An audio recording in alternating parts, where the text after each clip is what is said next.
Após a Revolução Russa de 1917, Lenin coloca em prática sua doutrina de expansão mundial do comunismo e, em 1920, estabelece as condições para a filiação ao Partido Comunista, entre elas a realização de amplas campanhas de agitação e propaganda nas organizações militares, principalmente no Exército.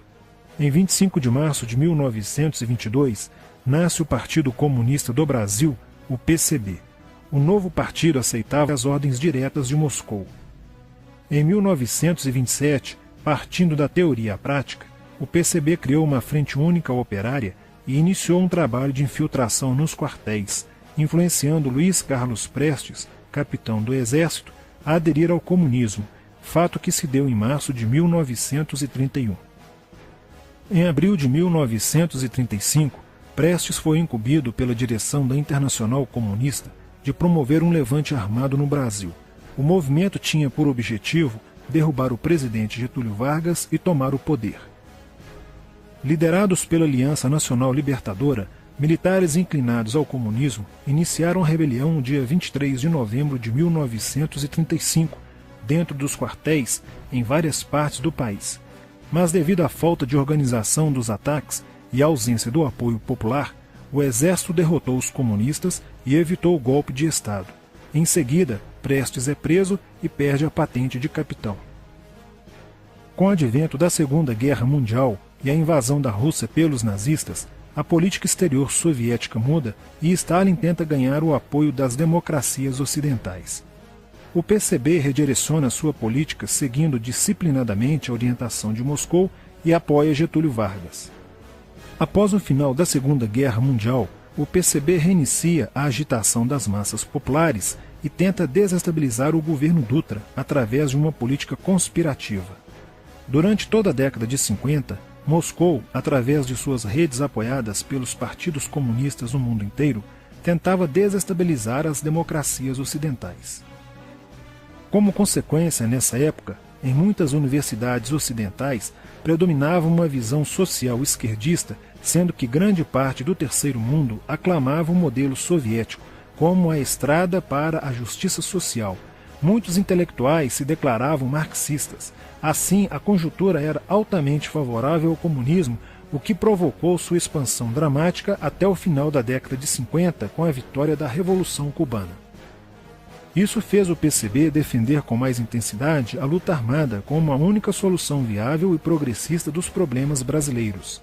A União Soviética, destinada a aumentar o seu campo de influência no continente americano, despertou interesse pelo Brasil, um país de dimensões imensas, fronteiriço com quase todos os países da América do Sul, país estratégico no cenário mundial que poderia pender o fiel da balança para o lado comunista.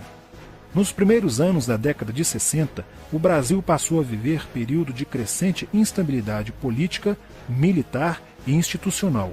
Em 1961, Luiz Carlos Prestes encontrou-se com Nikita Khrushchev em Moscou para planejar a Revolução Agrária no Brasil. Neste mesmo ano, no governo de Jânio Quadros, o Partido Comunista Brasileiro enviou a Cuba, com o apoio de Fidel Castro, dezenas de brasileiros para o treinamento político-militar, visando a preparação de quadros revolucionários para desencadear ações de guerrilha rural e urbana no Brasil. Os chineses também colaboraram para a tentativa de implantação do comunismo no Brasil, recebendo na Academia Militar de Pequim, em 1962, um primeiro contingente de brasileiros, visando a formação de quadros guerrilheiros para o movimento que viria a ser implantado na região do Araguaia. No Nordeste do Brasil, Francisco Julião organizava as ligas camponesas, com militantes treinados em Cuba. O apoio cubano concretizou-se no fornecimento de armas e dinheiro, além da compra de fazendas em Goiás, Acre, Bahia e Pernambuco, para funcionar como campos de treinamento. No dia 4 de dezembro de 1962, o jornal O Estado de São Paulo noticiou a descoberta e o desbaratamento de um campo de treinamento de guerrilha no estado de Goiás, em uma das 3 fazendas pertencentes às ligas camponesas. Enquanto isso, Goulart governava o país de uma forma pendular. Ora pendia para o lado dos comunistas, ora para o lado dos conservadores.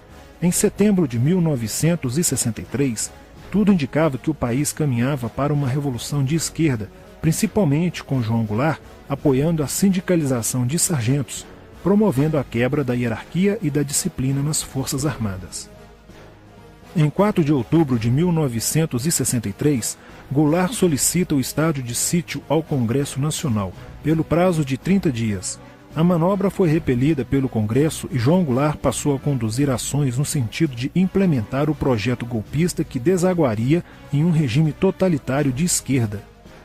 Insuflado e orientado por seu cunhado Leonel Brizola, pregava a necessidade de reformas de base e a implantação de uma república sindicalista.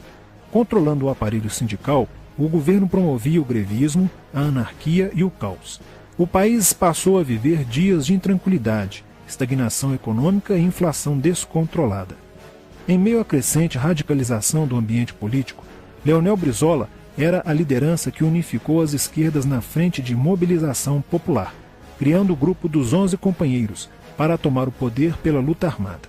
Segundo Brizola, o grupo dos 11 seria a vanguarda avançada do movimento revolucionário, a exemplo da Guarda Vermelha da Revolução Socialista de 1917 na União Soviética. Alheio às críticas que lhe endereçavam militares e oposição civil, João Goulart e o PCB mantinham entendimentos constantes. No dia 13 de março de 1964, um comício realizado na Praça Central do Brasil, no Rio de Janeiro, ficou conhecido como a Comissão das Reformas. Mais de 100 mil pessoas participaram, pedindo a legalização do PCB e a entrega de armas ao povo para a luta armada. No palanque estavam João Goulart, Miguel Arraes e Leonel Brizola. No dia 19 de março aconteceu a primeira Marcha da Família com Deus pela Liberdade, que reuniu 800 mil pessoas em oposição ao comício do dia 13, em demonstração do descontentamento de grande parte da população com os rumos que tomava a situação nacional, principalmente devido à impressionante demonstração de força, o tom radical dos discursos de Arraes e Brizola e a profusão de cartazes com a foice e o martelo. Em 20 de março, apoiados por Brizola e pela CGT, a Associação dos Marinheiros e Fuzileiros Navais do Brasil reuniu-se declarando um motim, dando origem a vários outros movimentos rebeldes no interior das Forças Armadas. Realizou-se em Niterói, na sede do Sindicato dos Operários Navais, um congresso continental de solidariedade a Cuba, com a participação de delegações latino-americanas. Luiz Carlos Prestes manifestou o desejo de que o Brasil fosse a primeira nação da América do Sul a seguir o exemplo de Cuba, se tornando uma nação comunista. Na véspera de 30 de março de 1964, João Goulart, ignorando o pedido de assessores e do seu líder na Câmara, Tancredo Neves, compareceu à sede do Automóvel Clube para uma homenagem da Associação dos Sargentos da Polícia Militar. No seu discurso, Goulart defendeu a mudança na Constituição para que pudesse concorrer às eleições presidenciais de 1965, desagradando a Carlos Lacerda, Magalhães Pinto e Juscelino Kubitschek, pré-candidatos à presidência da República.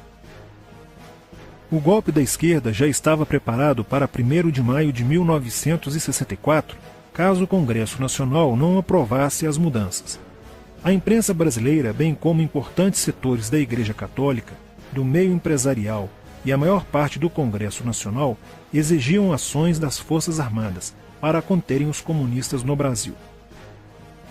Ao final de março, jornais como o Globo, Jornal do Brasil, Correio da Manhã e Diário de Notícias pregaram abertamente a deposição do presidente João Goulart. Nos bastidores dos acontecimentos, os serviços secretos dos Estados Unidos e da União Soviética trabalhavam intensamente, tentando cada um fazer a balança pender para o seu lado, não medindo esforços para levarem o Brasil a uma guerra civil. O general Olímpio Mourão Filho resolveu partir com suas tropas, sediadas no estado de Minas Gerais, para o Rio de Janeiro. O general Castelo Branco, ao saber disso, telefonou para Magalhães Pinto, governador de Minas Gerais, com o intuito de segurar o levante. O governador mineiro argumentou que, uma vez iniciada a revolução, seria um erro parar, pois alertaria as forças fiéis a Goulart, podendo agravar a situação. A falta de reação do governo Goulart e dos grupos que lhe davam apoio foi notável. Não se conseguiu articular uma reação armada por parte da esquerda. também fracassou uma greve geral proposta pelo Comando Geral dos Trabalhadores, em apoio ao governo. João Goulart, em busca de segurança, viajou no dia 1º de abril do Rio de Janeiro, onde se encontrava no momento da Revolução, para Brasília e em seguida para Porto Alegre, onde Leonel Brizola tentava organizar a resistência. Mas João Goulart desistiu de um confronto militar com os revolucionários e seguiu para o exílio no Uruguai. No dia 2 de abril, o presidente da Câmara dos Deputados, Ranieri Mazzilli, assume provisoriamente a presidência da República e mais de 1 milhão de pessoas lotaram as ruas e praças do país para comemorar a vitória. No dia 11 de abril de 1964, o Congresso Nacional se reuniu para eleger o novo presidente da República. O general Castelo Branco, aclamado por grande parte da sociedade brasileira, apoiado pela imprensa e por importantes setores da Igreja Católica, além de contar com a aprovação de grandes líderes políticos, entre eles Juscelino Kubitschek, precisava de 238 votos para ser eleito em primeiro turno, e acabou recebendo 361 votos. No dia 15 de abril, Castelo Branco assume a presidência da República, consolida a vitória sobre o movimento comunista e renova as esperanças do povo brasileiro de ter um país com dias melhores. Porém, a esquerda derrotada colocaria em cena, nos anos posteriores, Carlos Marighella, ideológico comunista e defensor da luta armada, que submeteria o povo brasileiro às ações mais obscuras da guerrilha, o terrorismo.